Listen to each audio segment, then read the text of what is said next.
నమస్తే, నేను సిరి. మనం గత కొన్ని రోజుల ముందు చూసుకున్నట్టయితే బియ్యం మాఫియా ద్వారంపూడి చంద్రశేఖర్ గారి గురించి మాట్లాడడం జరిగింది. అక్కడ బియ్యం అంటే పేదలకు పంచే బియ్యాన్ని కూడా పక్క దేశాలకి ఆయన ఎగుమతి చేయడం అనేది మనం మాట్లాడుకున్నాం. సో దానికి సంబంధించి చాలా వార్తలు అయితే మనం చూసామైతే ఇప్పుడు ఇంకొకరి పేరు కూడా తెర మీదకి వస్తుంది. ఆయన పేరు కూడా ఉంది బియ్యం మాఫియాలో అన్నట్టు కూడా ఒక అంశం అయితే చర్చనీయాంశమైంది. ఇంకా ఈయననే కాకుండా ఇంకెంతమంది పేర్లు బయటకు వచ్చే అవకాశం ఉందనేది కూడా ఇప్పుడు ఒక ప్రశ్నగా మారింది. సో దీనికి సంబంధించి మరింత విషయాన్ని మనకి వివరించడానికి మనతో పాటు ఉన్నారు ప్రముఖ రాజకీయ విశ్లేషకులు అంకమరావు గారు. నమస్కారం సార్. నమస్తే సార్, బియ్యం మాఫియా మనం కొన్ని రోజుల ముందు మాట్లాడాం. ద్వారంపూడి చంద్రశేఖర్ అంటే వాళ్ళిద్దరు అన్నతమ్ముళ్ళు చాలా వరకు ఎగుమతి చేస్తున్నారు ఇక్కడ నుంచి వెళ్ళి బియ్యాన్ని అని చెప్పేసి. అదొక అంశం ఇంకా జరుగుతున్న తరుణంలోనే పేరుని నాని ఏదైతే గూడ ఉందో అక్కడ కూడా బియ్యం మాయమైపోయాయి. దానికి సంబంధించిన డబ్బులు కడతా అంటున్నారు కదా, బియ్యం మరి ఎందుకు మాయమవ్వాల్సి వచ్చింది ఏంటి? మరి ఈయనే కాకుండా ఇంకెంతమంది ఉన్నారు? ఈ అంటే ఈ కుంభకోణం అనాలో, స్కామ్ అనాలో, మరి ఈ మాఫియా అనాలో ఏమనాలో అర్థం కాని పరిస్థితుల్లో ఉన్నాం సార్. సో దీనికి సంబంధించి మీ స్పందన ఏంటి సార్? ఇది నిస్సందేహంగా మాఫియా కిందకే వస్తుంది.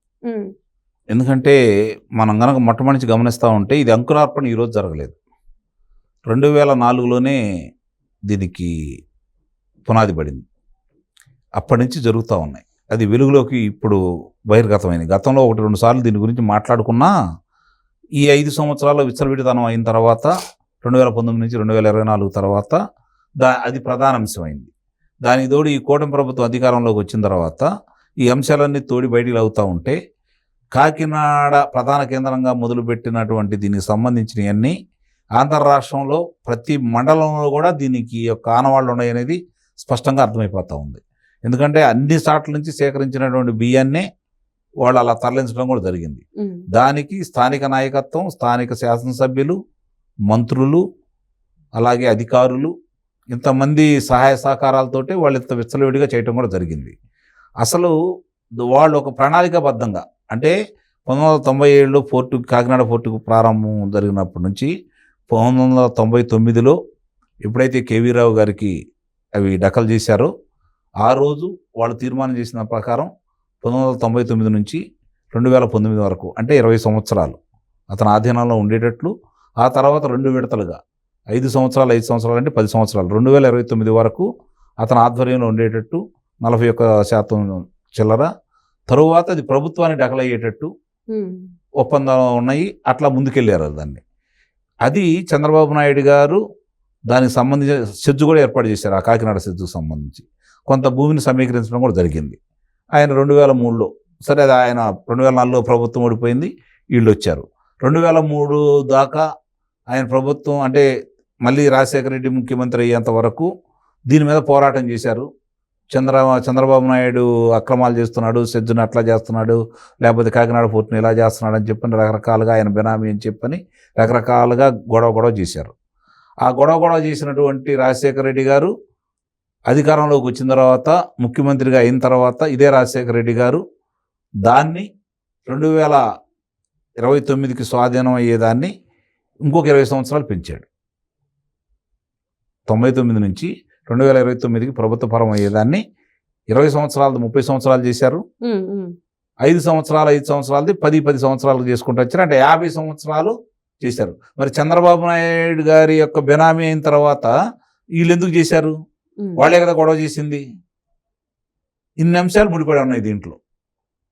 మరి అంటే ఆ రోజు దాన్ని అంటే వాళ్ళు చాలా చక్కగా పోర్టులు అనేవి వాళ్ళ స్వాధీనంలో ఉంటే ఏమైనా చేసుకోవచ్చు, ఇలాంటి దానికి ఉపయోగించుకోవచ్చు అని చెప్పి ముందు నుంచి ప్రణాళికబద్ధంగా చేసుకున్నారు. వాళ్ళకి బెనామీ అయినటువంటి ద్వారంపూడి చంద్రశేఖర్ రెడ్డి ప్రధాన కేంద్రంగా కాకినాడ ఈ కార్యక్రమం అంతా నిర్వహించారు. అట్లనే రాపించుకున్నారని కూడా మళ్ళీ చెప్పడం అది మొన్న జరిగింది. కేవీ రావు దగ్గర నుంచి ఏదైతే వీళ్ళు ఉన్నారో మొత్తం రాయించుకున్నారు. దానికి ప్రథమ ముద్దాయిగా సుబ్బారెడ్డి గారు అబ్బాయి విక్రాంత్ రెడ్డి, రెండవ ముద్దాయిగా విజయసాయిరెడ్డి, తర్వాత మూడో ముద్దాయిగా విజయసాయిరెడ్డి అల్లుడు అన్నయ్య శరత్చంద్రారెడ్డి. వీళ్ళందరినీ దాంట్లో ఇప్పుడు ఆయన అభియోగం మోపాడు. ఏ విధంగా రాయించుకున్నారు, ఎట్లా రాయించుకున్నారు, 3609 కోట్ల రూపాయలకు సంబంధించి అంటే 3609 కోట్ల రూపాయలకు సంబంధించినటువంటి విలువైనటువంటి ఆస్తుల్ని అంటే ఈ వాటాలని వాళ్ళకి 506 కోట్ల రూపాయలు మాత్రమే చెల్లించి కేవీ రావు గారికి బలవంతంగా రాయించుకున్నారని చెప్పని ఇప్పుడు ఆయన అభియోగం మోపడం కూడా జరిగింది. అవునవును సార్. అంటే అక్కడే 3,103 కోట్ల రూపాయలు కొట్టేశారు. ఇవన్నీ కూడా గమనించిన తర్వాత ఇది కన్నుబడింది. అప్పుడు వాళ్ళకి సహకరించారు. వీళ్ళు వచ్చిన తర్వాత విచ్చలవిడిగా చేసుకోవడం కోసం ఈరోజు వాళ్ళు స్వాధీనం చేసుకుని అతను తప్పించేసి ఈ బియ్యం ఎగుమతి అంటే ప్రతి నెల రాష్ట్రంలో 2,20,000 టన్నులు బియ్యం వస్తుంది రాష్ట్రానికిలో. అంటే పేదలకి ఇవ్వడం కోసం, పంచడం కోసం కేంద్ర ప్రభుత్వం సహకారంతో రాష్ట్ర ప్రభుత్వం చేస్తున్నటువంటి కార్యక్రమం ఇది, నిజంగా పేదల కోసం. మరి ఇలా జరిగేటప్పుడు ఎందుకు ఈ పేదల ఆ బియ్యాన్ని అమ్ముకుంటున్నారని కూడా ఆలోచించుకోవాలి. అంటే తినటానికి ఉపయోగకరంగా లేని అని చెప్పి వాళ్ళు ఒక నిర్ధారణకు వచ్చారు. ఇవి కూడా దొరికిన వాళ్ళు తింటున్నారు.